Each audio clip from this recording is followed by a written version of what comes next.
ടേംസിൽ നമ്മൾ അറിഞ്ഞിരിക്കുന്നതെന്ന് വെച്ചാൽ നമ്മുടെ ഏതെങ്കിലും ഒരു ലിംബ് സിവിയർഡ് ആവുക എന്ന് പറയാം. ശരീരത്തിനോട് വേർപെട്ടിരിക്കുന്ന ഒരു കയ്യോ കാലോ ശരീരത്തിന്റെ അവയവം ഉണ്ടെങ്കിൽ അതിനെ എത്രയും ക്ലീൻ ആയിട്ട് പൊതിഞ്ഞ് പേഷ്യന്റ് പോകുന്ന ആശുപത്രിയിലേക്ക് എത്തിക്കുക എന്നുള്ളതാണ്. അതായത് പൊതുവേ ഒരു ധാരണയുണ്ട്, ഒരു ആക്സിഡന്റിൽ പെട്ട് കിടക്കുന്ന ഒരാളെ കൊണ്ടുപോയി ഇനി അത് നമ്മുടെ തലയിലാവോ എന്നുള്ളൊരു ധാരണ നമ്മൾ പണ്ടേ പറയുന്നുണ്ട്. അതിലെന്തെങ്കിലും ചേഞ്ച് വന്നിട്ടുണ്ടോ സർ? ഒരുപാട് മാറ്റങ്ങളുണ്ട്. ഒന്ന്, നമുക്കൊരു വളരെ റിജിഡ് ആയിട്ടുള്ള ഒരു സ്ട്രക്ചേർഡ് ഒരു ആംബുലൻസ് സിസ്റ്റം ഉണ്ട് പല സിറ്റീസിലും. ഇത് കിട്ടുന്നില്ല, നമ്മൾ തന്നെ നേരിട്ട് കൊണ്ടുപോകണമെന്നുണ്ടെങ്കിൽ ലീഗലായിട്ടുള്ള ഒരു റെസ്പോൺസിബിലിറ്റി എടുത്തുകൊണ്ട് വരുന്ന ആൾക്കില്ല. അയാളെ ഒരു കാരണവശാലും ആശുപത്രിയിൽ ഡീറ്റെയിൻ ചെയ്യാനോ ഒന്നുമുള്ള റൈറ്റ് ആശുപത്രി അധികൃതർക്കോ പോലീസിനോ ഇല്ല.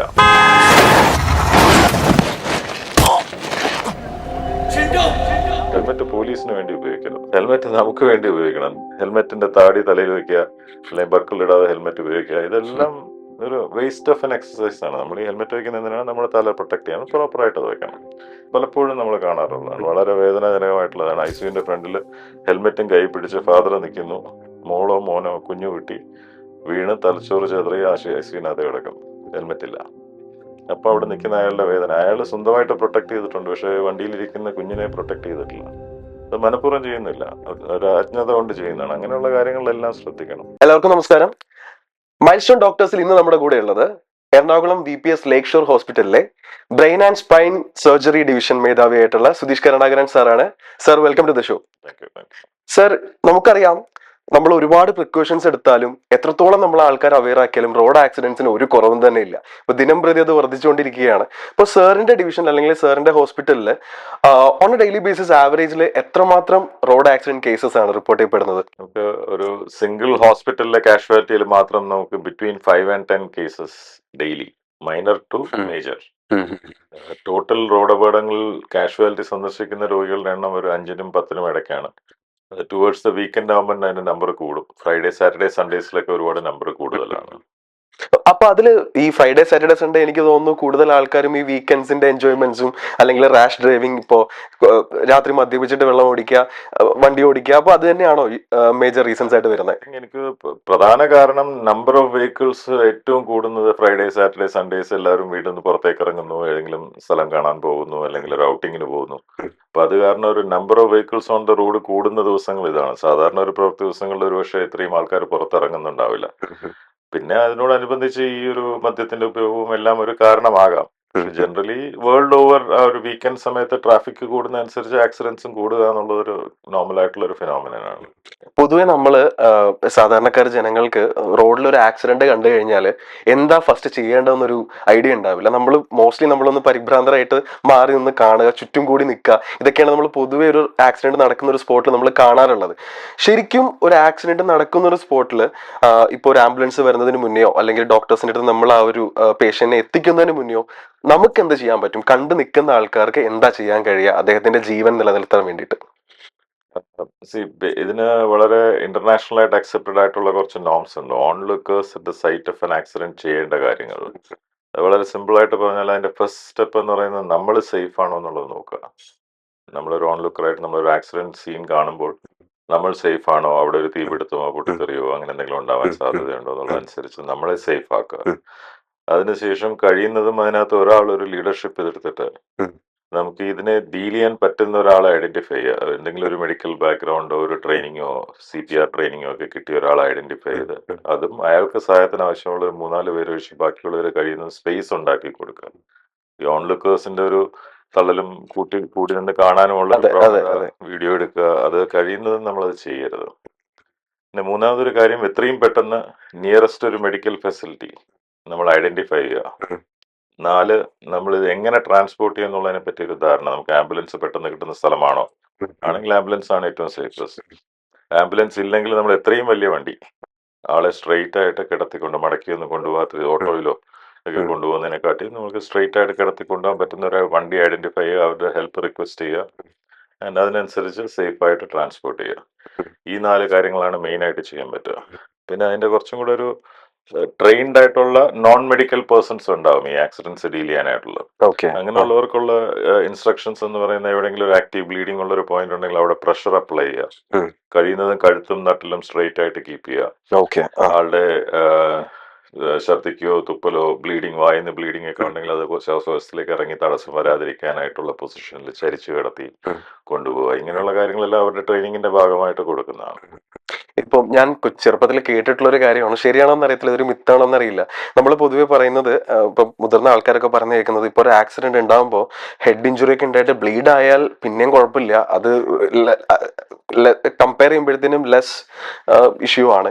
പക്ഷേ ബ്ലീഡ് ആയില്ല, ആള് വൊമിറ്റ് ചെയ്യുകയാണ്, അല്ലാന്നുണ്ടെങ്കിൽ അങ്ങനെ ഒരു ഇഷ്യൂ വരുവാണ്, അല്ലെങ്കിൽ ഫെയിന്റ് ആവുകയാണ് എന്നുണ്ടെന്നുണ്ടെങ്കിൽ അത് കുറച്ചുകൂടി ഒരു ഹൈ പ്രയോറിറ്റി ആണെന്നുള്ളത്, അത് ശരിയാണോ ശരിക്കും? അങ്ങനെയില്ല. നമുക്ക് ജനറലി ഒരു തല തട്ടിയാൽ ആക്സിഡന്റിന്റെ ഭാഗമായിട്ട് ഒരു തലയിൽ ഒരു ഇമ്പാക്ട് വരുന്ന തരത്തിലുള്ള ഇഞ്ചുറി ആണെങ്കിൽ ആ പേഷ്യന്റ് വോമിറ്റ് ചെയ്തില്ലെങ്കിൽ ഇത് നല്ല സൈനാണ്. വോമിറ്റ് ചെയ്താൽ ഇന്റേണലി എന്തോ ഒരു പ്രോബ്ലം നടന്നുകൊണ്ടിരിക്കുകയാണെന്നാണ് ഓക്കെ. സൂചന നൽകുന്നത്. അത് മാത്രമേ ഉള്ളൂ അതിൽ നിന്നുള്ള സൂചന. പിന്നെ ഇന്റേണൽ ബ്ലീഡിങ്സ് മിക്കവാറും ബ്രെയിനിനകത്തുള്ള ബ്ലീഡിംഗ് ഒന്നും എക്സ്റ്റേണലി വിസിബിളി നമുക്ക് മേക്ക് ഔട്ട് ചെയ്യാൻ പറ്റില്ല. പക്ഷെ ചില കേസസിൽ ഈ ഫിറ്റ്സ് പോലെ ഉണ്ടാകുക, അല്ലെ ഒരു വശത്തെ കൈയും കാലും നല്ലപോലെ അനക്കുന്നുണ്ട് പക്ഷെ ഒരു വശം അനക്കാതിരിക്കുന്നത് നമ്മൾ ശ്രദ്ധിക്കുക, അങ്ങനെയുള്ള കാര്യങ്ങളൊക്കെ ഉണ്ടെങ്കിൽ അത് കുറച്ചും കൂടെ ഒരു അപകടകരമായിട്ടുള്ള ഇഞ്ചുറിയാണ്. അപ്പൊ എത്രയും പെട്ടെന്ന് അതിനെ ഹോസ്പിറ്റലിൽ എത്തിക്കുക എന്നുള്ളതാണ് ആ സ്റ്റേജിൽ ചെയ്യേണ്ടത്. ഓക്കെ.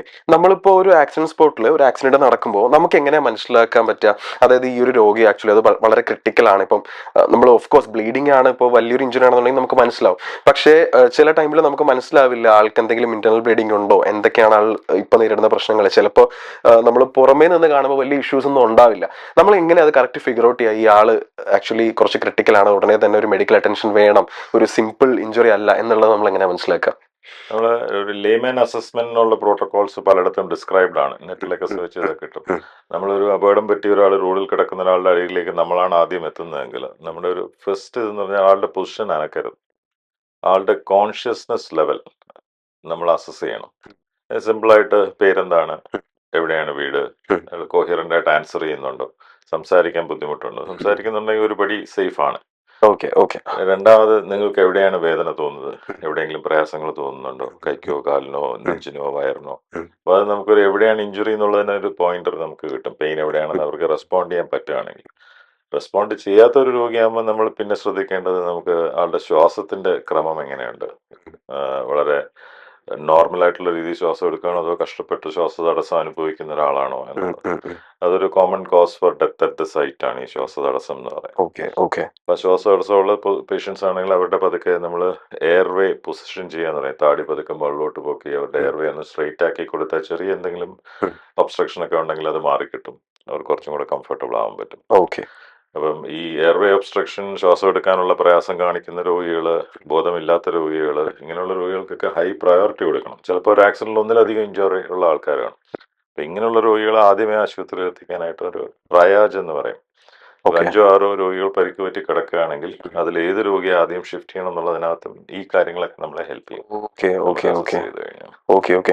ഈ ഗോൾഡൻ അവർ എന്നൊരു ടേം ഉണ്ടല്ലോ, നമ്മള് അതായത് ഒരു ആക്സിഡന്റ് നടന്നിട്ട് ഇത്ര നേരത്തിനുള്ളിൽ ആളെ ഹോസ്പിറ്റലിൽ എത്തിക്കണം എന്നുള്ളത്, ഈ ഗോൾഡൻ അവർ അതിന്റെ ഒരു ഡെഫിനിഷൻ എന്താണ്, എത്ര നേരം നമുക്ക് ആ ഒരു ഗോൾഡൻ അവറിൽ ഉണ്ട്? ഈ ഗോൾഡൻ അവർ എന്ന് പറഞ്ഞാൽ ബേസിക്കലി ഉദ്ദേശിക്കുന്നത് ഇമ്പാക്ട് ഉണ്ടാകുന്ന സമയത്ത് ഒരു ശരീരത്തിൽ ഉണ്ടാകുന്ന ഇഞ്ചുറീസിനെ പ്രൈമറി ഇഞ്ചുറി എന്ന് പറയും. അതിനുശേഷം ചികിത്സ കിട്ടുന്നതിന് മുമ്പുള്ള സമയങ്ങളിൽ ശരീരത്തിൽ വീണ്ടും ഉണ്ടായിക്കൊണ്ടിരിക്കുന്ന ഇഞ്ചുറീസിനാണ് സെക്കൻഡറി ഇഞ്ചുറി എന്ന് പറയുന്നത്. Okay four okay. എക്സാമ്പിൾ, ഇപ്പം നമ്മൾ സിമ്പിളായിട്ട് പറഞ്ഞാൽ കാലിലൊരു വണ്ടി ഇടിക്കുന്നു, കാലിന്റെ എല്ല് പൊട്ടുന്നു, അത് പ്രൈമറി ഇഞ്ചുറിയാണ്. ആ പ്രൈമറി ഇഞ്ചുറി കാരണം കാലിന് മസിൽസിനുള്ളിലേക്ക് ബ്ലീഡിങ് ഉണ്ടാവുന്നു, മസിൽസിൽ രക്തം കട്ട പിടിച്ച് കിടക്കുന്നു, രക്തയോട്ടം നിലയ്ക്കുന്നു, കാലിലേക്കുള്ള രക്തയോട്ടത്തിൽ പ്രശ്നം വരുന്നു. ഇതെല്ലാം സെക്കൻഡറി ഇഞ്ചുറീസ് ആണ്. Okay okay. ഈ സെക്കൻഡറി ഇഞ്ചുറി പ്രിവെൻഷൻ ഭയങ്കര ഇമ്പോർട്ടൻ്റ് ആണ്. നമുക്കൊരു ആക്സിഡന്റ് പറ്റുന്നത് നമുക്ക് ചിലപ്പോൾ എല്ലാ പ്രാവശ്യവും പ്രിവെന്റ് ചെയ്യാൻ പറ്റിയെന്ന് വരില്ല.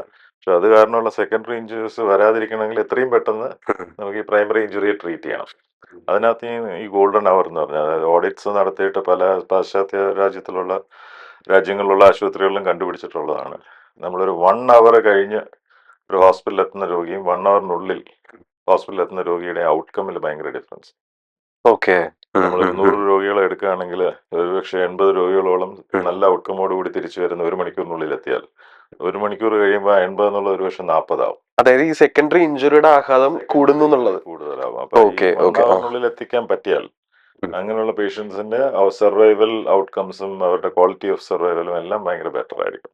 ഓക്കെ. അതാണ് ഈ ഗോൾഡൻ അവർ എന്ന് പറഞ്ഞൊരു കോൺസെപ്റ്റ്. ഇപ്പോഴും നമ്മളൊരു ആക്സിഡന്റ് സ്പോട്ടിൽ നിൽക്കുമ്പോൾ ആ ആളെ ഹോസ്പിറ്റലിൽ കൊണ്ടുപോകാൻ ഇന്നും ജനങ്ങൾ മടിക്കുന്നുണ്ടെന്നുള്ളതാണ്. അതായത് പൊതുവെ ഒരു ധാരണയുണ്ട്, ഒരു ആക്സിഡന്റിൽ പെട്ട് കിടക്കുന്ന ഒരാളെ കൊണ്ടുപോയാൽ ഇനി അത് നമ്മുടെ തലയിലാവോ എന്നുള്ളൊരു ധാരണ നമ്മൾ പണ്ടേ പറയുന്നുണ്ട്.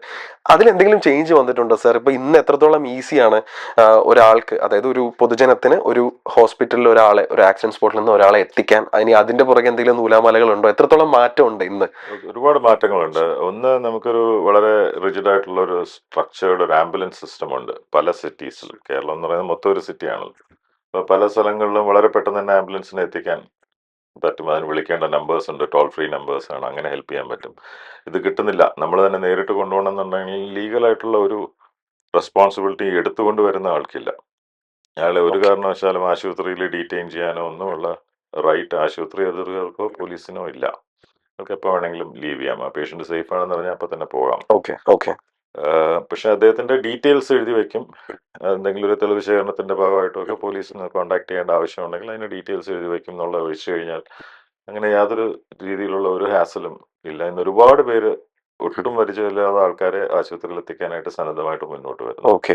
ഈ ഒട്ടും പരിചയമില്ലാത്ത ഒരാളെ ഹോസ്പിറ്റലിൽ എത്തിച്ചിട്ട് ഈ കൊണ്ടുവരുന്ന ആൾ അവിടെ നിന്ന് മാറുകയാണെന്നുണ്ടെന്നുണ്ടെങ്കിൽ, ഇപ്പോ if the patient is not able to ഇപ്പൊ കോൺഷ്യസ് ആവോ അങ്ങനെ ഒന്നും ചെയ്യാൻ പറ്റാത്തൊരു സിറ്റുവേഷനിൽ എന്താണ് അത് ഹോസ്പിറ്റൽ പ്രൊസീജിയർ ആക്ച്വലി? ആ ആളുടെ വീട്ടുകാരെ അറിയിക്കുക, എങ്ങനെയാണ് അത് കണ്ടെത്തുക എന്നുള്ളത്? അതിന് ഒരു ഈ പബ്ലിക് റിലേഷൻസ് ഓഫീസേഴ്സിന്റെ വളരെ മിടുക്കരായ ചെറുപ്പക്കാരുടെ ഒരു നെറ്റ്വർക്ക് ഉണ്ട് മിക്ക ഹോസ്പിറ്റൽസിലും. അപ്പൊ അവര് ഇങ്ങനെ അൺനോൺ ആയിട്ട് വരുന്ന പേഷ്യൻ, അൺനോൺ, നമുക്ക് പേരറിയില്ല, അപ്പൊ അവരുടെ നമ്മൾ ബോഡി എക്സാമിൻ ചെയ്യും, അവരുടെ പേഴ്സണൽ ബിലോങ്ങിങ്സ് എല്ലാം നോക്കും, എന്തെങ്കിലും ഒരു ക്ലൂ കിട്ടും, ഒരു ഫോൺ നമ്പർ, മിക്കവാറും എല്ലാവരും ഫോൺസ് കാണും, അതെ. അപ്പൊ അത് ആക്സസ് ചെയ്യാൻ പറ്റുമെന്നുള്ളത് നോക്കും. ഉം. പിന്നെ ആ ആക്സിഡന്റ് നടന്ന ലൊക്കാലിറ്റിയിലുള്ള പ്രമുഖരുടെ അടുത്തൊക്കെ സംസാരിക്കും. ഇയാളുടെ ഫോട്ടോസ് അവിടെ പോസ്റ്റേഴ്സ് ആയിട്ട് വെക്കാറുണ്ട്. ആൻഡ് പോലീസ് സ്റ്റേഷൻസിലെല്ലാം ഇൻഫോം ചെയ്യും. അപ്പോൾ ഒരു മിസ്സിംഗ് മാൻ കേസ് വന്നു കഴിഞ്ഞാൽ ഇതുമായിട്ട് തട്ടിച്ച് നോക്കിയ ഉടനെ തന്നെ ഒരു വിത്തിൻ യൂഷ്വലി ഒരു 24 hours നമുക്ക് കേരളത്തിലെ മിക്ക ആശുപത്രികളിലും അൺനോൺ പേഷ്യൻസ് ഐഡന്റിഫൈഡ് ആവാറുണ്ട്. അതിൽ എക്സെപ്ഷൻസ് വരുന്നത് നമുക്ക് ഈ ഒരുപാട് നോർത്ത് ഇന്ത്യൻ വർക്കേഴ്സ് ഉണ്ട്, ലേബറേഴ്സ് ഉണ്ട്. അവര് ചിലപ്പോൾ ഇതുപോലെ ആക്സിഡന്റിൽ പെട്ട് കഴിഞ്ഞാൽ നമുക്ക് ഐഡന്റിഫൈ ചെയ്യാൻ ഒരു ബുദ്ധിമുട്ട് വരാറുണ്ട് ഓക്കെ. ചില okay. Cases. Okay. Okay. Okay. Fine. നമ്മള് ഈ മൂവീസിലും ഹോളിവുഡ് മൂവീസിലൊക്കെ കാണുമ്പോൾ ഒരു ആക്സിഡന്റ് സ്പോട്ടിൽ ആംബുലൻസ് വരുമ്പോൾ, ഞാനത് കേരളത്തിൽ കണ്ടിട്ടില്ല, മേ ബി ഞാനത് സ്പോട്ട് ചെയ്യാത്തതുകൊണ്ടായിരിക്കാം. ആം, അതായത് ആംബുലൻസിനുള്ളിൽ തന്നെ അത്യാവശ്യം കുറെ എക്യുപ്മെന്റ്സും കാര്യങ്ങളും ഒക്കെ ഉണ്ടാവും. ഈ കൗണ്ടർ ഷോക്ക് എന്താ പറയാ, നമ്മള് ചെസ്റ്റിലെ ഷോക്ക് കൊടുക്കുന്നത്. ഇപ്പോ അങ്ങനെയൊക്കെ ചെയ്യും. ഇവിടെ ambulance drivers actually mostly drivers മാത്രമായിരിക്കാറാണ് പതിവ്. അപ്പോ അതിലെന്തെങ്കിലും മാറ്റം കൊണ്ടുവരണമെന്ന് ഡോക്ടർ തോന്നിയിട്ടുണ്ടോ? അതായത് ഇപ്പൊ ഓൺ ദ സ്പോട്ട് നമ്മളൊരു ആംബുലൻസ് വിളിക്കുമ്പോൾ തന്നെ അതിന് ഫസ്റ്റ് എയ്ഡ് കൊടുക്കാൻ, അല്ലെന്നുണ്ടെങ്കിൽ ഫസ്റ്റ് നമുക്ക് എടുക്കേണ്ട കുറച്ച് പ്രിക്കോഷൻസ് എടുക്കാൻ അറിയുന്ന അവയർനെസ് ആയിട്ടുള്ള ആൾക്കാരാണെന്നുണ്ടെങ്കിൽ ഒരുപക്ഷെ അവിടെ നിന്ന് തന്നെ നമുക്ക് ഒരുപടി എന്തെങ്കിലും ചെയ്ത് കൊണ്ട് ഹോസ്പിറ്റലിൽ വരാം എന്നുള്ളൊരു രീതി. സോ അതിപ്പോ നടക്കുന്നുണ്ടോ? അപ്പൊ അതിൽ എന്തൊക്കെ മാറ്റം കൊണ്ടുവരുന്നതാണ് സാർ അത് തോന്നുന്നത്? നടക്കുന്നുണ്ട്. വലിയ ഒരു ലാർജ് നെറ്റ്വർക്ക് എന്നുള്ള രീതിയിൽ തന്നെ നടക്കുന്നുണ്ട്. ഞാനും അതിനകത്ത് ഇൻവോൾവ് ആണ്. നമ്മളെ ഓക്കെ. പോലുള്ള ഒരുപാട് ഈ ട്രോമ റിലേറ്റഡ് ഡോക്ടേഴ്സ് ആംബുലൻസ് ഡ്രൈവേഴ്സിനെയും ഒക്കെ ട്രെയിൻ ചെയ്യുന്നുണ്ട്. പല സ്ഥലത്തും അവരെ വിളിച്ചു വരുത്തി ഒരുമിച്ച് കൂട്ടമായിട്ടിരുന്ന് അവരെ ബേസിക് ആയിട്ടുള്ള ഒരു റെസിസ്റ്റേഷൻ ഗൈഡ് ലൈൻസിൽ ഹെൽപ്പ് ചെയ്യാനും എന്ത് ചെയ്യാം, എന്ത് ചെയ്തുകൂടാ എന്നുള്ള കാര്യങ്ങളെല്ലാം പറഞ്ഞു കൊടുക്കാറുണ്ട്. അപ്പം അത് റെഗുലറായിട്ട് നടക്കുന്നുണ്ട്. അത് വളരെ ഇമ്പോർട്ടൻ്റ് ആണ്. എന്താ വെച്ചാൽ കറക്റ്റായിട്ടൊരു രോഗിയെ കൊണ്ടുവരുന്നതിനകത്ത് ഒരു അപാകത വരികയും ചെയ്യുമ്പോൾ ആ രോഗിയുടെ സർവൈവലിനെയാണ് അത് എഫക്ട് ചെയ്യുന്നത്. പക്ഷെ അത് കറക്റ്റായിട്ട് നടക്കുന്നു. ഇപ്പോൾ ഉള്ള മിക്കവാറും എല്ലാ ആംബുലൻസ് നെറ്റ്വർക്സിലെയും ഡ്രൈവേഴ്സ് ട്രെയിൻഡ് ആണ്. ഓക്കെ. പ്രൈമറി ഇതിൽ ട്രെയിൻഡ് ആണ്. പിന്നെ ഈ ആംബുലൻസുകൾ തന്നെ പല ലെവലിലുള്ളതുണ്ട്. ICU ആംബുലൻസസ് ഉണ്ട്, സാധാരണ ആംബുലൻസ്. ICU ആംബുലൻസിലാണ് ഈ പറഞ്ഞ പോലെ നമുക്ക് ഷോക്ക് കൊടുക്കാൻ പറ്റുന്നതും, അല്ലെങ്കിൽ അത്യാവശ്യം പേഷ്യന്റിനെ ഇൻറ്റിബേറ്റ് ചെയ്ത് വെന്റിലേറ്ററിലോട്ട് കണക്ട് ചെയ്യാൻ പറ്റുന്ന അറിയുന്ന ടെക്നീഷ്യൻസ് ഉള്ള ആംബുലൻസ് ആണ്. അതത്ര കോമൺ അല്ല. പക്ഷെ മിക്കവാറും എല്ലാ മേജർ ആശുപത്രിയിലും 5-ലധികം ആംബുലൻസസ് ഇതുപോലത്തെ ഉണ്ടാവും. വിളിച്ചു കഴിഞ്ഞാൽ കിട്ടും. ഓക്കെ. ഓക്കെ. ഈ നമ്മൾ ആക്സിഡന്റ് സ്പോട്ടിൽ ഇപ്പോൾ കൈ മുറിഞ്ഞു പോവുക, അല്ലെങ്കിൽ സെപ്പറേറ്റ് ആയി പോവുക, കാല് സെപ്പറേറ്റ് ആയി പോവുക, അല്ലെങ്കിൽ വിരലുകൾ സെപ്പറേറ്റ് ആയി പോവുക. അപ്പോൾ പൊതുവേ പറയുന്നതെന്ന് വെച്ച് കഴിഞ്ഞാൽ, ഇത്ര സമയത്തിനുള്ളിൽ നമുക്കത് കൊണ്ടു കൊടുത്തു കഴിഞ്ഞാൽ നമുക്കത് സെറ്റ് ആക്കാം, സ്റ്റിച്ച് ചെയ്യാം എന്ന് പറയുന്നൊരു ധാരണയുണ്ട്. അത് എത്രത്തോളം പോസിബിൾ ആണ്? അല്ലെന്നുണ്ടെങ്കിൽ അതിന്റെ ഒരു റിക്കവറി ഒരു പെർസെൻറ്റേജ് എത്രത്തോളം ആണ്? എങ്ങനെയാണ് നമ്മൾ ആ ഒരു സിറ്റുവേഷൻ ഡീൽ ചെയ്യേണ്ടത്? ബേസിക്കലി അതിനകത്ത് ഒരുപാട് ഫാക്ടേഴ്സ് ഉണ്ട്. ഒരു ലേമൻ ടേംസിൽ നമ്മൾ അറിഞ്ഞിരിക്കുന്നതെന്ന് വെച്ചാൽ നമ്മുടെ ഏതെങ്കിലും ഒരു ലിംബ് സിവിയേർഡ് ആവുക എന്നല്ല, ശരീരത്തിനോട് വേർപെട്ടിരിക്കുന്ന ഒരു കയ്യോ കാലോ? ശരീരത്തിന്റെ അവയവം ഉണ്ടെങ്കിൽ, സീനിലുണ്ടെങ്കിൽ അതിനെ എത്രയും ക്ലീൻ ആയിട്ട് പൊതിഞ്ഞ് നമ്മൾ പറ്റുവാണെങ്കിൽ, ഐസ് അവൈലബിൾ ആണെങ്കിൽ ഐസ് ബക്കറ്റിലോ ഐസ് പാക്കറ്റ്സിലോ വെച്ച് ഈ പേഷ്യന്റ് പോകുന്ന ആശുപത്രിയിലേക്ക് എത്തിക്കുക എന്നുള്ളതാണ്. ഓക്കെ. അതിനകത്ത് അറ്റാച്ച് ചെയ്യാൻ പറ്റുമോ ഇല്ല എന്നുള്ളത് ഈ പറഞ്ഞ പോലെ സമയം ഒരു ഫാക്ടറാണ്. ആ സിവിയർഡ് ആയിട്ടുള്ള ലിംബിന് വേറെ ഇഞ്ചുറി വന്നിട്ടുണ്ടോ, ടിഷ്യൂ ലോസ് വന്നിട്ടുണ്ടോ, അതിന്റെ വാസ്കുലാരിറ്റിക്ക് എന്തെങ്കിലും പ്രോബ്ലം ഉണ്ടോ, നെർവ്സ് ഡാമേജ് ആയിപ്പോ, ഇങ്ങനെ പല ഘടകങ്ങളും നോക്കിയിട്ടാണ് ഇത് അറ്റാച്ച് ചെയ്യാൻ പറ്റുമോ, അറ്റാച്ച് ചെയ്യുന്നുണ്ട് പ്രയോജനമുണ്ടോ അതോ ദോഷമുണ്ടോ എന്നുള്ളതൊക്കെ അസസ് ചെയ്യുക. അതൊരു മെഡിക്കൽ ഡിസിഷനാണ്. ഓക്കെ. ഓക്കെ. പക്ഷെ ആ ഒരു ലിംബിന്റെ പാർട്ടിനെ അല്ലെ ശരീരത്തിന്റെ ഭാഗത്തിനെ നമ്മൾ എത്രയും സേഫ് ആയിട്ട് തണുപ്പിക്കാൻ പറ്റുമെങ്കിൽ തണുപ്പിച്ചെത്തിക്കുന്നതാണ് എപ്പോഴും നല്ലത്. പല കേസസിലും ആ ഒരു കൺഫ്യൂഷനിൽ നമുക്കിത് പറ്റിയിട്ടുള്ളതാണ്. പേഷ്യന്റ് ഒരു സ്ഥലത്ത് എത്തുകയും ഈ ലിംബ് പാർട്ട് വേറെ ആശുപത്രിയിൽ എത്തുകയൊക്കെ ചെയ്യുന്ന സംഭവങ്ങൾ ഉണ്ടായിട്ടുണ്ട്. അപ്പം ഓക്കെ. അതിനകത്തൊരു ലീഡർഷിപ്പ് എടുത്ത് ആരെങ്കിലും ഒരു കൺഫ്യൂഷൻ അവോയ്ഡ് ചെയ്ത് ചെയ്യാൻ പറ്റുകയാണെങ്കിൽ അതാണ് ഏറ്റവും നല്ലത്. ഈ പൊതുവെ സാർ ഇപ്പൊ പറഞ്ഞ പോലെ പൊതുവെ നമ്മൾ സിനിമകളിലായിക്കോട്ടെ ഒക്കെ ഈ ഒരു മാഫിയ എന്ന് പറയുന്നൊരു വേർഡ് ഉണ്ടല്ലോ. അതായത് ഹോസ്പിറ്റൽസ് ഓഫ് കോഴ്സ് അവർ ബിസിനസ് ആണ് കൂടുതൽ, ഓഫ് കോഴ്സ് അതിൽ ബിസിനസ് ഉണ്ട് ഇല്ലെന്നല്ല, ബിസിനസ് ആണ് കൂടുതൽ കോൺസെൻട്രേറ്റ് ചെയ്യുക. ഈവൻ ബ്രെയിൻ ഡെഡ് ആയിട്ടുള്ള പേഷ്യന്റിനെ പോലും ഒരു സ്കോപ്പും ഇല്ലാണ്ട് അവിടെ ക്രിട്ടിക്കൽ കെയർ യൂണിറ്റിൽ നമ്മൾ അവരെ അവിടെ നിലനിർത്തിക്കൊണ്ട് മാക്സിമം കാശ് അവിടെ നിന്ന് അടിച്ചെടുക്കാൻ നോക്കുക. ഇങ്ങനെയുള്ള കുറേ കാര്യങ്ങൾ കേൾക്കുന്നുണ്ട്. സോ ഇതുപോലുള്ള ധാരണകളും ഈ സാധാരണക്കാരായിട്ടുള്ള ജനങ്ങളുടെ മനസ്സിൽ അതും ഉണ്ടാവും. അപ്പോൾ അവര് അതുകൊണ്ടായിരിക്കും ഒരു പക്ഷേ ഇത് എഴുതുന്നത് നോക്കി ഇനി ഇതിനപ്പുറത്തേക്ക് ഇതിനൊരു ചാൻസ് ഇല്ല എന്നുള്ളത്. അപ്പോൾ നോർമലി ഹോസ്പിറ്റലിന്റെ ഭാഗത്ത് നിന്ന് സാർ നേരത്തെ പറഞ്ഞ പോലെ ഒരു അവയർനെസ് നമ്മൾ കൊടുക്കാൻ ശ്രമിക്കും, എന്നിട്ടും നടന്നില്ല എന്ന് വെക്കുക. അതിൻ്റെ ഒരു ലീഗൽ വശമുണ്ടോ, ഒരു ലീഗൽ കോൺസിക്വൻസ് ഉണ്ടോ? അതായത് anything that doctor can do, like you know ഇപ്പോൾ ഇങ്ങനൊരു ഇഷ്യൂ ഉണ്ട്, പക്ഷെ അവരുടെ ബൈസ്റ്റാൻഡർ അല്ലാന്നുണ്ടെങ്കിൽ അവരുടെ റിലേറ്റീവ്സ് കാരണം ആളുടെ ജീവൻ നഷ്ടപ്പെടുന്ന ഒരു സിറ്റുവേഷൻ വരുമ്പോൾ അവിടെ എന്തെങ്കിലും ഒരു ലീഗൽ ആക്ഷൻസ് നമുക്ക് എടുക്കാൻ പറ്റുമോ? ആശുപത്രിയുടെ സൈഡിൽ അതെ. ഇല്ല, ലീഗലായിട്ട് നമുക്കൊന്നും ചെയ്യാൻ പറ്റില്ല. ഒരു രോഗിയെ ആ രോഗിയുടെ കൂട്ടിരിപ്പുകാര് രോഗിയുടെ ട്രീറ്റ്മെന്റ് കണ്ടിന്യൂ ചെയ്യേണ്ടെന്ന് പറഞ്ഞാൽ അവർക്കെതിരെ നമുക്ക് ലീഗൽ ആക്ഷൻ ഒന്നും എടുക്കാൻ പറ്റില്ല, അതിനുള്ള പ്രൊവിഷനില്ല. പക്ഷേ ഈ പറഞ്ഞ സിറ്റുവേഷൻസിൽ, അതായത് ഒരു മസ്തിഷ്ക മരണം സംഭവിച്ചു എന്നുള്ള അലിഗേഷൻ വരിക, എന്നിട്ട് ട്രീറ്റ്മെന്റ് കണ്ടിന്യൂ ചെയ്യുന്നു. ഇപ്പൊ ഈ മസ്തിഷ്ക മരണം എന്ന് പറയുന്നത് ഒരു സബ്ജക്റ്റീവ് ആയിട്ടില്ല. ഞാനൊരു രോഗിയെ നോക്കിയിട്ട് ഇത് ബ്രെയിൻ ഡെഡ് ആണ്, വേറെ ആളെ നോക്കിയിട്ട് ഇത് ബ്രെയിൻ ഡെഡ് അല്ല എന്ന് പറയുന്ന ഒരു സാഹചര്യം ഒരിക്കലും വരില്ല. ഇത് ഒബ്ജക്റ്റീവാണ്. ഇന്ന ക്രൈറ്റീരിയ ഉണ്ടെങ്കിൽ മാത്രമേ ഒരു പേഷ്യന്റ് ബ്രെയിൻ ഡെഡ് ആണെന്ന് 2 ഡോക്ടറോ 10 ഡോക്ടറോ നോക്കിയാൽ ആ പേഷ്യന്റ് ബ്രെയിൻ ഡെഡ് ആണ്. അല്ലെങ്കിൽ ബ്രെയിൻ ഡെഡ് അല്ലാത്തൊരു പേഷ്യന്റിനെ ഒരു 20 ഡോക്ടർമാർ നോക്കിയാലും അവർക്ക് എല്ലാം എന്ന് പറയാൻ പറ്റില്ല. ആ കറക്റ്റ് ആയിട്ടുള്ള ഫൈൻഡിങ്സ് ഉണ്ടെങ്കിൽ ആണ്, അല്ലെങ്കിൽ ബ്രെയിൻ ഡെഡ് അല്ല. അപ്പോൾ അത് വളരെ ഒബ്ജക്റ്റീവാണ്. അപ്പോൾ അതുകൊണ്ട് തന്നെ ഇപ്പോൾ ഒരുപാട് നിയമങ്ങളുണ്ട്. നമുക്ക് കെയ്നോസ് എന്ന് പറഞ്ഞും ഇപ്പോൾ കേസോർട്ട് എന്നൊക്കെ പറഞ്ഞ് കേരള ഗവൺമെന്റിന്റെ ഭാഗമായിട്ടുള്ള ഒരുപാട് മെഡിക്കൽ ബോഡീസ് ഉണ്ട്. അപ്പോൾ അതിനകത്ത് സ്ട്രിക്റ്റ് ആയിട്ടുള്ള ഗൈഡ് ലൈൻസ് ഉണ്ട്. ഒരു പേഷ്യന്റിനെ എപ്പോഴാണ് ബ്രെയിൻ ഡെഡ് ഡിക്ലെയർ ചെയ്യേണ്ടത്, ബ്രെയിൻ ഡെഡ് ആയി കഴിഞ്ഞാൽ എപ്പോഴത്തേക്ക് വെന്റിലേറ്ററിൽ നിന്ന് ഡിസ്കണക്ട് ചെയ്യാം, അതിനുള്ള ക്രൈറ്റീരിയ എങ്ങനെയാണ്, എങ്ങനെ ഫാമിലിയെ ഓൺ ബോർഡ് കൊണ്ടുവരും, അതിനുള്ള ബെറീവ്മെന്റ് കൗൺസിലേഴ്സ് ഉണ്ടാവും. അപ്പം അങ്ങനെ മിക്ക ആശുപത്രികളും ആ രീതിയിൽ സജ്ജമാണ്. ഒരു ഇതിന്റെ മറ്റൊരു വശം എന്ന് പറഞ്ഞാൽ, നമുക്കിപ്പോൾ ഒരു ബ്രെയിൻ ഡെഡ് ആയി മരിക്കുന്ന എല്ലാം യങ്സ്റ്റേഴ്സ് ആണ്. മെജോറിറ്റി വളരെ ഹെൽത്തി ആയിട്ടുള്ള യങ് ആൾക്കാരാണ്. അവർ ബ്രെയിൻ ഡെഡ് ആയി കഴിഞ്ഞാൽ അവരൊരിക്കലും തിരിച്ചു വരാൻ പോകുന്നില്ല. പക്ഷെ അവരുടെ അവയവങ്ങളെല്ലാം ഹെൽത്തിയാണ്. മനസ്സിലായി? ഈ അവയവങ്ങൾ ഫെയിൽ ചെയ്ത് നഷ്ടപ്പെട്ട് വളരെ കഷ്ടപ്പെട്ട് ജീവിക്കുന്ന ഒരുപാട് ആൾക്കാർ, ഡെയിലി ഡയാലിസിസ്, ലിവർ ഫെയിലിയർ, ഇവർക്ക് എല്ലാവർക്കും തന്നെ ലോകത്തെ എല്ലാ രാജ്യങ്ങളിലും ഇതുപോലെ ബ്രെയിൻ ഡെഡ് ആയുള്ള പേഷ്യൻസിന്റെ ഈ ഓർഗൻസ് ഉപയോഗിച്ച് കഴിഞ്ഞാൽ അവരുടെ എല്ലാം ജീവിതം രക്ഷപ്പെടും. നമുക്കൊരു നഷ്ടം ഉണ്ടാവും, നമുക്ക് ആ നഷ്ടത്തിൽ നിന്ന് തന്നെ വേറെ ഒരുപാട് ആൾക്കാരുടെ ജീവിതത്തിൽ വലിയ മാറ്റങ്ങൾ കൊണ്ടുവരാൻ പറ്റും. അതൊരു വലിയ കോൺസെപ്റ്റ് ആണ്, ഈസി അല്ല അത്. അതെ, അതെ, അതെ. അപ്പൊ ആ ഒരു രീതിയിലുള്ള ഒരു ഓർഗൻ ട്രാൻസ്പ്ലാന്റേഷൻ രീതിയിലൊക്കെ ഉള്ള ഒരു സയന്റിഫിക് ആയിട്ട് ചെയ്യുന്ന ഒരു ഇത് നമ്മുടെ നാട്ടിൽ ഒരു പക്ഷേ പലയിടത്തും വെച്ചും തരംഗം വെച്ച് പോയിട്ടുണ്ട്. അപ്പം അത് പ്രോപ്പറായിട്ട് നടക്കുന്നില്ല എന്നുള്ളത്. ഞാനിപ്പം UK വർക്ക് ചെയ്തതാണ്. അവിടെയൊക്കെ അതിനകത്ത് വേറൊരു ചോദ്യമോ പറച്ചിലോ ഇല്ല. അതിനകത്ത് സ്ട്രിക്റ്റ് ആയിട്ടുള്ള ഗൈഡ് ലൈൻസ് ഉണ്ട്. ഇപ്പൊ എൻ്റെ ഒരു റിലേറ്റീവ് ആയിരിക്കും, അല്ലെ എനിക്കായിരിക്കും കിഡ്നി ആവശ്യമുള്ളത്. മനസ്സിലായല്ലേ? അപ്പം അങ്ങനെയുള്ള ഒരുപാട് ഗൈഡ് ലൈൻസ് വന്നിട്ടുള്ളതുകൊണ്ട് അത് വളരെ ട്രാൻസ്പെയറന്റ് ആണ്. അത് റുട്ടീനായിട്ട് നടക്കുന്ന ഒരു കാര്യം. ഇവിടെയാണ് ഇത് ഒരുപാട് വിവാദങ്ങളും പ്രശ്നങ്ങളും ആൾക്കാർക്ക് അതിനകത്ത് സംശയങ്ങളും. അപ്പൊ അങ്ങനെ ഒരു മനഃപൂർവ്വം ഒരാളെ ഒരിക്കലും ചെയ്യില്ലല്ലോ. നമുക്ക് ജീവനുള്ള ഒരാളുടെ കിഡ്നി എടുത്തുകൊണ്ട് പോകാനായിട്ട് ആരും കൂടെ നിൽക്കില്ല. അപ്പൊ അതിലേക്കൊരു കുറച്ചും കൂടി ഒരു അവയർനെസ് വരുത്താൻ വേണ്ടിയുള്ള പല സെമിനാർസും ക്ലാസ്സുകളും ഒക്കെ നമ്മൾ എടുക്കുന്നുണ്ട്.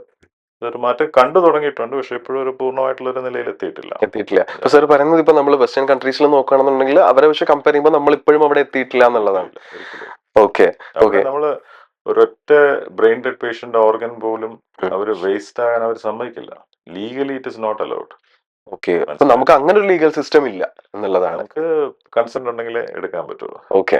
ഓക്കെ. മനസ്സിലായോ? അപ്പൊ ഈ അങ്ങനെ ഓർഗൻ ഡൊണേഷനെ പറ്റി നമ്മൾ സംസാരിക്കുമ്പം ഓൾറെഡി ആൾക്കാർ ഇപ്പം നേരത്തെ തന്നെ നമ്മൾ സൈൻ ചെയ്യുന്നുണ്ട്. അതായത് ഇപ്പം എനിക്ക് ഇങ്ങനെ ഒരു സിറ്റുവേഷൻ വരുവാണെന്നുണ്ടെങ്കിൽ I am willing to donate my organs എന്നുള്ള രീതിയിൽ നേരത്തെ ലീഗലി ബൈൻഡിങ് അല്ല. അത് ലീഗലി ബൈൻഡഡ് അല്ല.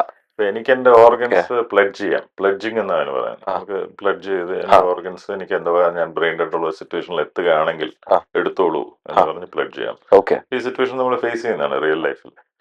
അങ്ങനെ പ്ലെഡ്ജ് ചെയ്തിട്ടുള്ള ആൾക്കാർ ഒന്ന് നമ്മുടെ ചുറ്റുമുള്ള ക്ലോസ് ആയിട്ടുള്ള ആൾക്കാർ ഇത് അറിഞ്ഞിരിക്കണം. അഥവാ അറിഞ്ഞിരുന്നാലും ഈ സംഭവം നടക്കുന്ന സമയത്തുള്ള ഒരു ഇമോഷണൽ ഇത് കാരണം ചിലർ എടുക്കണ്ടെന്ന് പറയും. ഓക്കെ. അപ്പൊ അങ്ങനെ എടുക്കണ്ടെന്ന് പറഞ്ഞു കഴിഞ്ഞാൽ നമുക്ക് എടുക്കാൻ പറ്റില്ല. ഓക്കെ. അത് പേഷ്യന്റെ വൈഫാവാം, മക്കളാകാം, അച്ഛനാവാം, ഉം. അമ്മയാവാം. ഉം. അപ്പൊ അവരുടെ വിഷസിന് അഗൻസ്റ്റ് ആയിട്ട് അത് പറ്റില്ല, പ്ലഡ് ചെയ്താണ് ഞാൻ എന്തായാലും എടുക്കും എന്ന് പറഞ്ഞ് നമുക്ക് എടുക്കാൻ പറ്റും. അപ്പൊ അതിനകത്ത് നമ്മൾ പ്ലഡ് ചെയ്യുന്നതിനോടൊപ്പം തന്നെ നമ്മൾ നമ്മുടെ ഓർഗൻസ് പ്ലഡ് ചെയ്യുമ്പോൾ നമ്മുടെ ചുറ്റുമുള്ളവരെല്ലാം ഒരു അവയർനെസ്സും ആ ഒരു ബോധവും അവർക്ക് കൊണ്ടുവരിക എന്നുള്ളത് ഇമ്പോർട്ടൻ്റ് ആണ്. അല്ലാതെ അത് നടക്കില്ല. ഇപ്പോ ഈവൻ ഇഫ് നമ്മൾ ഇമോഷണലി ആ കാര്യം ചിന്തിക്കുവാണെങ്കിൽ പോലും മരിച്ചു പോകുന്ന നമ്മുടെ ഏറ്റവും അടുത്ത ആളുടെ ഓർഗൻസ് എങ്കിലും ജീവിച്ചിരിക്കട്ടെ എന്നൊരു ഇമോഷണൽ ലെവലെങ്കിലും ആൾക്കാർ അതാണ് അതിന്റെ ഒരു ചിന്തിക്കേണ്ടതല്ലേ? പോസിറ്റീവ് വേ അല്ലെ? Of thinking. ഇപ്പൊ ഈ സർജറീസ് അല്ലെങ്കിൽ മേജർ സർജറീസ് ഒക്കെ നടക്കുമ്പോൾ അത് ആക്ച്വലി ടേപ്പ് ചെയ്യപ്പെടണം എന്നുള്ള ഒരു റൂൾ അതിപ്പോ ഉണ്ടോ ശരിക്കും? ഇല്ല, അങ്ങനെ ഒരു ലീഗൽ വീഡിയോ റെക്കോർഡിംഗ്. റിക്വയർമെന്റ് ഇല്ല. ആ പിന്നെ പല ഹോസ്പിറ്റൽസും ആ ഫെസിലിറ്റി ഓഫർ ചെയ്യാറുണ്ട്. ഓക്കെ. നമുക്ക് ആ നിങ്ങൾക്ക് ഈ പ്രൊസീജിയർ റെക്കോർഡ് ചെയ്യണോ? ആ റെക്കോർഡ് ചെയ്യണമെങ്കിൽ റെക്കോർഡ് ചെയ്തിട്ട് അതിന്റെ ഇത് CD ആയിട്ട് വല്ലതും വേണമെങ്കിൽ കൊടുക്കാം. അത് കൊടുക്കുന്ന ഒരുപാട് പേരുണ്ട്. ഓക്കെ. ഒരു പേഷ്യന്റിനെ ഇപ്പോൾ സിമ്പിൾ വേർഡ്സിൽ നമുക്കിപ്പോൾ കോമൺ ഓഡിയൻസിന് മനസ്സിലാക്കാവുന്ന ഭാഷയിൽ പറഞ്ഞു കൊടുക്കുകയാണെന്നുണ്ടെങ്കിൽ ഒരു പേഷ്യന്റിനെ ബ്രെയിൻ ഡെത്ത് ആയിട്ട് നമ്മൾ സ്ഥിരീകരിക്കുക എപ്പോഴായിരിക്കും? സിവിയർ ആയിട്ടുള്ള ഹെഡ് ഇഞ്ചുറി. ഹെഡ് ഇഞ്ചുറി എന്ന് പറഞ്ഞാൽ റോഡ് അപകടം മാത്രമല്ല, സ്ട്രോക്ക് ആകാം, ബ്ലീഡിംഗ് ആകാം, ഏതായാലും തലച്ചോറിനുള്ള പരിക്ക് എങ്ങനെയായാലും അത് പറ്റിയുള്ള ഒരു രോഗിയിൽ, അബോധാവസ്ഥയിലുള്ള രോഗിയിലാണ് നമ്മൾ ഈ ബ്രെയിൻ ഡെത്തിനെ പറ്റി സംസാരിക്കുന്നത്. അത് വളരെ സിമ്പിൾ ആയിട്ട് പറഞ്ഞാൽ മിക്കവാറും ഇങ്ങനെയുള്ള പേഷ്യൻസ് വെന്റിലേറ്ററിലായിരിക്കും. ഓക്കെ. നമ്മൾ വെന്റിലേറ്ററിൽ ഡിസ്കണക്ട് ചെയ്തിട്ട് പേഷ്യന്റിനെ നമുക്കൊരു 3 മിനിറ്റ് 5 മിനിറ്റ് വരെ ഒബ്സർവ് ചെയ്യാം. ഓക്സിജൻ ഒക്കെ മോണിറ്റേർഡ് ആണ്. ഓക്സിജൻ കുറയുന്നുണ്ടോ ഇല്ല. ആ ഒരു സ്റ്റേജിൽ ശ്വാസം എടുക്കുകയാണെങ്കിൽ സ്പോണ്ടേനിയസ് റെസ്പിറേഷൻ എന്ന് പറയും. പക്ഷെ അയാൾക്ക് ഒരുപാട് നേരം അതിനൊക്കെ കീപ്പ് ചെയ്യാൻ പറ്റില്ലായിരിക്കും. പക്ഷെ ആ രോഗി ഒരു പ്രാവശ്യമെങ്കിലും വലിച്ചു കഴിഞ്ഞാൽ ബ്രെയിൻ ഡെഡ് അല്ല, തന്നെത്താനെ ശ്വാസം. ഇപ്പൊ 3 to സ്പോണ്ടേനിയസ് 5 minutes ആണോ പറയുന്നത്? നമ്മൾ യൂഷ്വലി ഓക്സിജൻ ലെവലും കൂടെ നോക്കിയിട്ടാണ് ഓക്കെ. ചെയ്യുന്നത്. ഓക്കെ. ആ ഒരു എക്സാക്ട് ടൈം അല്ല. പക്ഷെ നമ്മൾ ഡിസ്കണക്ട് ചെയ്ത് വെയിറ്റ് ചെയ്യാം. ഓക്കെ. ആ ഓക്സിജൻ ലെവൽ ഡ്രോപ്പ് ചെയ്യണമെങ്കിൽ നമ്മൾ റീകണക്ട് ചെയ്യാം. സേഫ് സിമ്പിൾ ആയിട്ട് പറഞ്ഞാൽ. അപ്പൊ ആ ഒരു സ്പോണ്ടേനിയസ് റെസ്പിറേഷൻ ആണ് ഫസ്റ്റ് ക്രൈറ്റീരിയ. സെക്കൻഡ് ക്രൈറ്റീരിയ നമുക്കൊരു മീനിങ് ഫുൾ മോട്ടോർ റെസ്പോൺസ്. നമ്മളൊരു പെയിൻ കൊടുക്കുമ്പോൾ കൈ വണക്കാൻ നോക്കുക, അല്ലെങ്കിൽ കൈ അനക്കാൻ നോക്കുക. ഓക്കെ. അല്ല സ്പാസംസ് പോലെ ജേർക്സ് പോലെ വരുന്ന meaning full motor response. Okay. Okay. ആ അവിടെയൊക്കെയാണ് ഈ കൺഫ്യൂഷൻ വരുന്നത്. Meaning okay. ഫുൾ മോട്ടോർ ആ റെസ്പോൺസ് അത് റിഫ്ലെക്സ് ആണോ? റിഫ്ലെക്സ് ആക്ഷൻ ആണോ? റിഫ്ലെക്സീവ് ആയിട്ട് വരുന്നതല്ല. ഓക്കെ. മീനിങ് ഫുൾ ആയിട്ട് വരുന്നതാണ്. ഓക്കെ. ഓക്കെ. വിത്ഡ്രോയൽ ആ ഫ്രം പെയിൻ, കൈ മാറ്റാൻ നോക്കുക. ഓക്കെ. ഓക്കെ. ആ പിന്നെ നമ്മളൊരു പ്യൂപ്പിൾസ്, കണ്ണിൽ നമ്മൾ വെളിച്ചം അടിച്ചു കഴിഞ്ഞാൽ ഡൈലേഷൻ. കൺസ്ട്രക്ഷൻ ഉണ്ടാകും. ഓക്കെ. ലൈറ്റ് ആ അടിക്കുമ്പോൾ ചെറുതാകും. Pupillary non reaction again brain death ആണ്. ഓക്കെ. പിന്നെ ഓക്കെ. കൂടുതലായിട്ടുള്ള ടെസ്റ്റുകളാണ്. ഇതൊക്കെയാണ് ബേസിക് ആയിട്ട് ചെയ്യാൻ പറ്റുന്നത്. ഇതാണ് നമുക്ക് കാണിച്ചു കൊടുക്കാൻ പറ്റുന്നത് പല സ്റ്റേജിൽ. നമ്മൾ പേഷ്യന്റ് ബ്രെയിൻ ഡെഡ് ആണെന്ന് പറഞ്ഞ് നമ്മൾ പേഷ്യന്റിനെ വിളിച്ച് ബൈസ്റ്റാൻഡേഴ്സിനെ വിളിച്ചിട്ട് നമ്മൾ ഡിസ്കണക്ട് ചെയ്ത് കാണിച്ചു കൊടുക്കും. ശ്വാസം എടുക്കുന്നില്ല, അപ്പം അത് ബ്രെയിൻ ഡെഡ് ആണ് എന്നുള്ളത്. എന്നാൽ അതൊരു കോംപ്ലക്സ് സയൻസ് ആണ്. ഒരു ലേമൻ ടേംസിൽ നമുക്ക് വിശ്വസിക്കുക എന്നുള്ളതല്ലാതെ വേറെ ഒന്നും ചെയ്യാൻ പറ്റില്ല. അതിനെ ലീഗലി കറക്റ്റ് ആക്കി കഴിഞ്ഞാൽ പിന്നെ അതിനകത്ത് വേറെ ആർക്കും അഥവാ ഇപ്പം ഇങ്ങനെ ചെയ്യാൻ താല്പര്യമുള്ള ഒരു ഡോക്ടറോ ആശുപത്രിയോ ഉണ്ടല്ലോ അവർക്ക് ചെയ്യാൻ പറ്റില്ല. എന്നുവെച്ചാൽ എക്സ്റ്റേണൽ സോഴ്സസ് ആണ് വന്ന് ഇത് വെരിഫൈ ചെയ്യുന്നത്. മനസ്സിലായല്ലോ? സാർ ഇപ്പോൾ നമ്മുടെ ടെക്നോളജി ഒരുപാട് അഡ്വാൻസ്ഡ് ആയിട്ടിരിക്കുകയാണ്. ഇപ്പോൾ മെഡിക്കൽ ഫീൽഡ് നമുക്കത് കാണാം.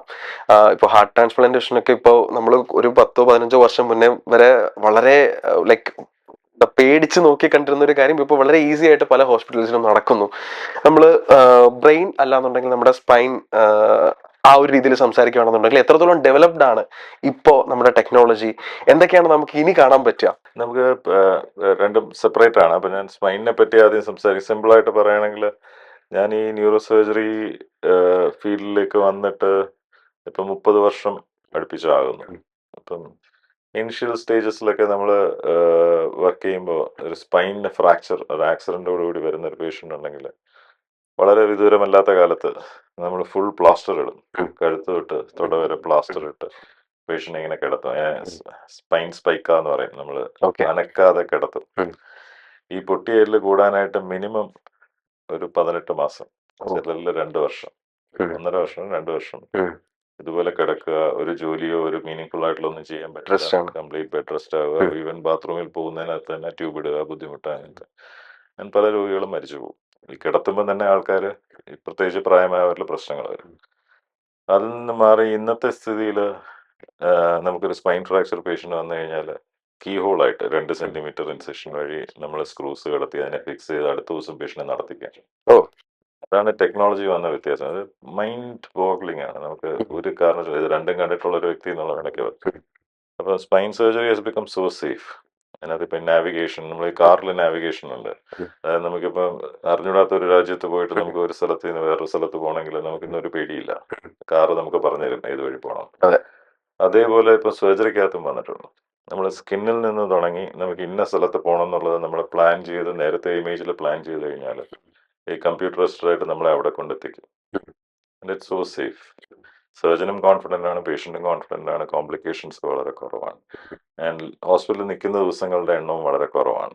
ഓക്കെ. അപ്പോൾ നമ്മൾ നോക്കി ഇതൊരു വളരെ മനോഹരമായ സംഭവം. ഇതിൻ്റെ പ്രശ്നം എന്താണ്? ഇതിൻ്റെ പ്രശ്നം ഇതിൻ്റെ കോസ്റ്റാണ്. എന്ന് വെച്ചാൽ നമുക്ക് എല്ലാ ആശുപത്രിയിലും ഇത് ഇൻവെസ്റ്റ് ചെയ്യാൻ വേണ്ടിയുള്ള ഇതിന് വേണ്ട എക്യുപ്മെൻറ്റ്സ് കോടിക്കണക്കിന് രൂപ വിലയുള്ളതാണ്. അപ്പം അത് ഐഡിയൽ സിറ്റുവേഷനിൽ ഒരു ഗവൺമെൻറ്റ്സ് അവരുടെ ഗവൺമെൻറ് ഹോസ്പിറ്റൽ ഇതുപോലത്തെ സാധനങ്ങളെല്ലാം അവൈലബിൾ ആക്കി ഡോക്ടേഴ്സ് അത് യൂസ് ചെയ്യുന്നു, പേഷ്യൻസിന് ഫ്രീ ആയിട്ട് ട്രീറ്റ്മെൻറ്റ് കൊടുക്കുക. അതാണ് ഏറ്റവും ഐഡിയൽ സിറ്റുവേഷൻ. ഇപ്പം UK പോലുള്ള രാജ്യങ്ങളിലൊക്കെ അതാണ് നടക്കുന്നത്. ഗവൺമെന്റ് ഹോസ്പിറ്റൽസ് ആക്ച്വലി അതുപോലുള്ള സംവിധാനങ്ങൾ ഇപ്പോൾ അവൈലബിൾ ആണോ? ചെറുതായിട്ടായി വരുന്നുണ്ട്. മെഡിക്കൽ കോളേജുകളിലൊക്കെ കുറച്ച് വരുന്നുണ്ട്. പക്ഷേ ഒരു ഹ്യൂജ് കോസ്റ്റാണ് ഇതിനകത്ത് വരുന്നത്. ആ കോസ്റ്റിൽ നമുക്കൊരു ഇൻവെസ്റ്റ്മെൻറ്റ് ചെയ്യുമ്പോഴത്തേക്ക് അതിനകത്തൊരു റിട്ടേൺസ് ഇല്ലാതെ അത് മെയിൻറ്റെയിൻ ചെയ്യാൻ പറ്റില്ല. അപ്പോൾ ആ ഒരു പ്രോബ്ലം ഉണ്ട്. പക്ഷേ ഈ technological advances has made it really simple. അപ്പം അഡ്വാൻസ്ഡ് ബ്രെയിൻ ഇഞ്ചുറീസ് ഉള്ളതിനകത്തും ബ്രെയിൻ ഇഞ്ചുറി റിക്കവറി വരിക, ലൈഫ് ത്രെറ്റനിങ് സിറ്റുവേഷനിൽ നിന്ന് മാറ്റുക. പണ്ടൊക്കെ മാസങ്ങളും വർഷങ്ങളും എടുക്കുന്ന ഇപ്പം ആഴ്ചകളും ദിവസങ്ങളും കൊണ്ട് നമുക്കതിന് ചെയ്യാൻ പറ്റും. അത് ടെക്നോളജിയുടെ ഉപയോഗമാണ്. അത്രയും നമുക്ക് തന്നെ അറിയാം, നമ്മുടെ മൊബൈൽ ഫോൺ വന്നും നമ്മൾക്ക് എന്തുമാത്രം മാറ്റങ്ങൾ വന്നു. അതുപോലെ ഈ എല്ലാ ഫീൽഡിലും ഇതുപോലത്തെ മിറാക്കുലസ് ആയിട്ടുള്ള ചേഞ്ചസ് വരുന്നു. അപ്പോൾ അതൊരു വളരെ എക്സൈറ്റിംഗ് ഫീച്ചറാണ്. അതിനകത്ത് നമുക്ക് ഈ കോസ്റ്റിനെയും കൂടെ ഒന്ന് ലിമിറ്റ് ചെയ്ത് കൂടുതൽ ആൾക്കാരിലേക്ക് ഇത് എങ്ങനെ എത്തിക്കാം എന്നുള്ളതിന് പറ്റിയുള്ള പഠനമാണ് ശരിക്കും ഗവൺമെൻറ്റോ മാനേജ്മെൻറ്റ് ലെവലിലോ ഉള്ള ആൾക്കാരൊക്കെ ചെയ്യുന്നത്. ആസ് ഡോക്ടേഴ്സ് നമ്മളെല്ലാവരും വളരെ എക്സൈറ്റഡ് ആണ്. നമുക്ക് ഈ കോസ്റ്റിനെ പറ്റി നമ്മൾ അവെയറാണ്. പക്ഷെ നമുക്ക് ക്വാളിറ്റി ആയിട്ടുള്ള ട്രീറ്റ്മെൻറ്റ് കൊടുക്കാൻ പറ്റുക എന്ന് പറഞ്ഞാൽ നമ്മുടെ പേഷ്യൻ്റ് ഔട്ട്കമ്മിൽ ആ വ്യത്യാസം വരുമ്പോൾ നമുക്ക് അത്രയും സന്തോഷം കൂടുതലാണ്. ഓക്കെ. ഓക്കെ. ഇപ്പോ ഒരു സർജറി സക്സസ് ആവാം, ഫെയിലിയർ ആവാം, നമുക്ക് പറയാൻ പറ്റില്ല. സർജറി ചെയ്ത് കഴിഞ്ഞാലേ നമ്മൾ അറിയുള്ളൂ ഓക്കെ ഇത് എത്രത്തോളം സക്സസ് ആണെന്നുള്ളത്. ഇപ്പോൾ ലേറ്റസ്റ്റ് ടെക്നോളജി യൂസ് ചെയ്തിട്ട് അതിലെ സക്സസ് പെർസെൻറ്റേജ് നമുക്ക് നേരത്തെ മുൻകൂട്ടി പറയാൻ പറ്റുമോ? അത് അതിനകത്ത് വളരെ ഇൻട്രസ്റ്റിംഗ് ആയിട്ടുള്ള 2-3 വശങ്ങളുണ്ട്. ഒന്ന്, ആസ് സർജൻസ് പ്രത്യേകിച്ച് ബ്രെയിനും സ്പൈനിലും ഓപ്പറേറ്റ് ചെയ്യുന്ന എന്നെ പലർക്കും എൻ്റെ മുമ്പിലിരിക്കുന്ന പേഷ്യൻസിന് ഒരു ചെറിയ പേടിയോടുകൂടിയാണ് നോക്കുന്നത്. എന്നെയല്ല പേടി, ഞാൻ ചെയ്യാൻ പോകുന്ന കാര്യങ്ങൾ. സർജറി. അതെ. അപ്പം അങ്ങനെ അത് ഞാൻ കാണാറുണ്ട്. അവരുടെ മുഖത്തും അവരുടെ സംസാരത്തിലും ഒക്കെ ഒരു പേടിയും ഒരു ട്രസ്റ്റ് ഇല്ലായ്മയും. ഇത് ചെയ്താൽ ശരിയാവും. അപ്പം ഞാൻ ഒരു വളരെ കോമൺ ആയിട്ട് കേൾക്കുന്ന ഒരു ചോദ്യമാണ്, 100% ഗ്യാരണ്ടി ഉണ്ടോ? ഓക്കെ. ഒരു ഓപ്പറേഷൻ വേണം, നിങ്ങളുടെ അസുഖം ഇതാണ്, ഇതിനൊരു ട്രീറ്റ്മെന്റ് വേണം, 100% ഗ്യാരണ്ടി ഉണ്ടോ ഡോക്ടർ? അപ്പം നമുക്കത് ആൻസർ ചെയ്യാൻ പാടാണ്. എന്താ വെച്ചാൽ നമുക്ക് 100% ഗ്യാരണ്ടി ഉണ്ട്, നിങ്ങൾ ധൈര്യമായിട്ട് ഇരിക്കൂ എന്ന് പറഞ്ഞ് സമാധാനിപ്പിക്കാനാണ് ഞങ്ങൾക്ക് ആഗ്രഹം. അവർ ടെൻഷൻ അടിച്ചിട്ട് കാര്യമില്ല, നമുക്കറിയാം അതിൻ്റെ എല്ലാ വശങ്ങളും. പക്ഷെ ലീഗലി നമ്മളത് പറയാൻ പാടില്ല. അതെ. മനസ്സിലായോ?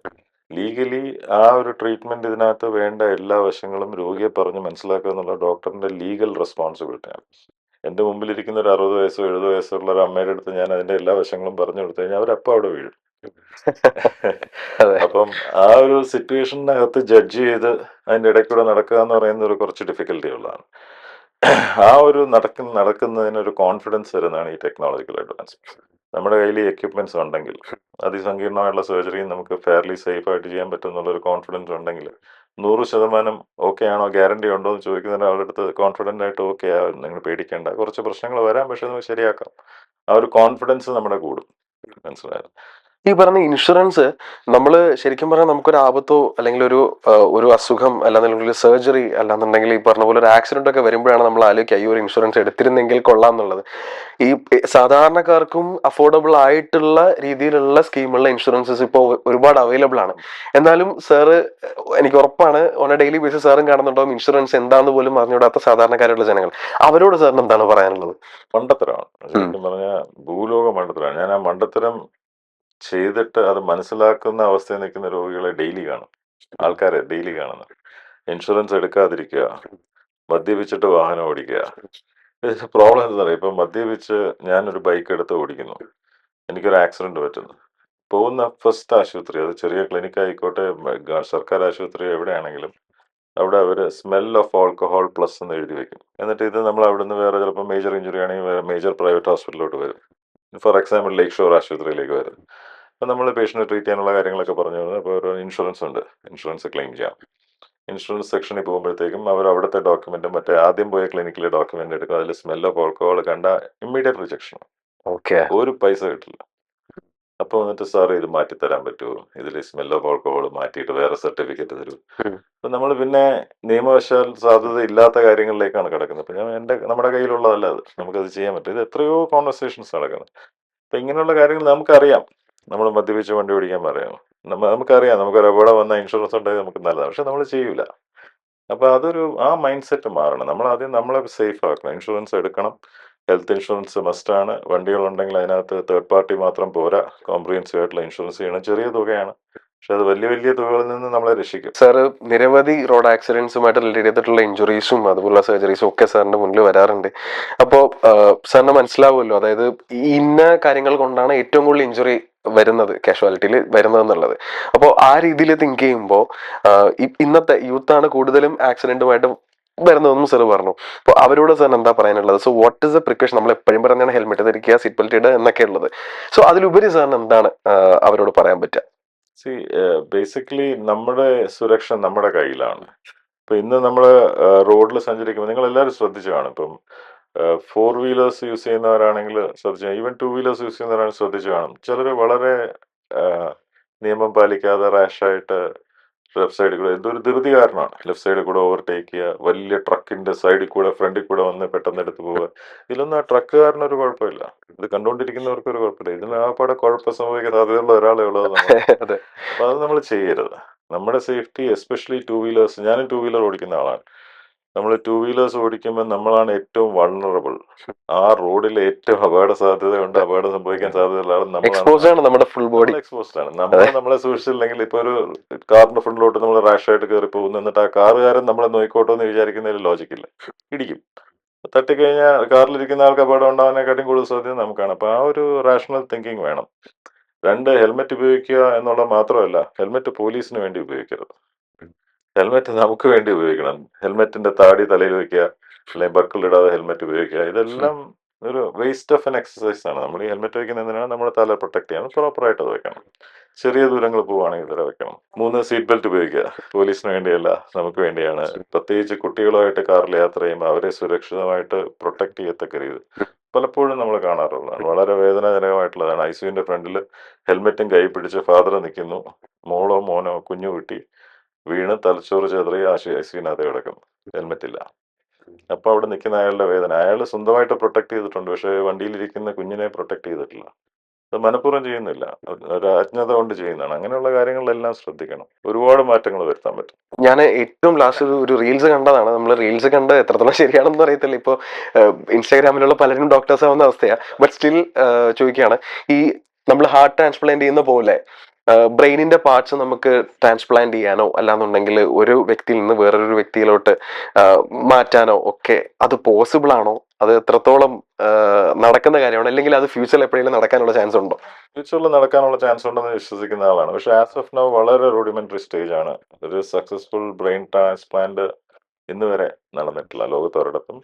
അതിനു വേണ്ടിയുള്ള ഒരു ക്ലിയറൻസ് കിട്ടാൻ തന്നെ പാടാണ്. എന്ന് വെച്ചാൽ അത് 100% മോർട്ടാലിറ്റി ഉള്ള ഒരു പ്രൊസീജിയറാണ് ആസ് ഓഫ് നൗ. ഓക്കെ. പക്ഷെ അത് മാറി വരും. അതിനകത്തുള്ള പഠനങ്ങൾ വരുന്നതനുസരിച്ച് മാറി വരും എന്ന് തന്നെയാണ് ഞാൻ വിശ്വസിക്കുന്നത്. ഒരാളുടെ ബ്രെയിൻ വേറൊരാൾ ട്രാൻസ്പ്ലാന്റ് ചെയ്യുമ്പോഴേ ആ ആളുടെ ചിന്തയായിരിക്കില്ലേ മറ്റൊരാൾ വരുന്നത്? അതൊരു തെറ്റായ ധാരണയാണോ? അതിനകത്തുള്ളൊരു കോൺസെപ്റ്റിലെ വ്യത്യാസം എന്ന് പറഞ്ഞാൽ, ഒരു ഫുള്ളി കോൺഷ്യസ് ഒരു പേഷ്യന്റ്, കഴുത്തിന് താഴോട്ടുള്ള എല്ലാ ഫംഗ്ഷനും നശിച്ച പേഷ്യന്റ് ആണ് ഡോണർ. അതെ. മനസ്സിലായത്? അതെ. ബോധമില്ലാതെ അബോധാവസ്ഥയിൽ ബ്രെയിൻ ഡാമേജ് ആയി കിടക്കുന്ന ആളാണ് റെസിപ്പിയന്റ്.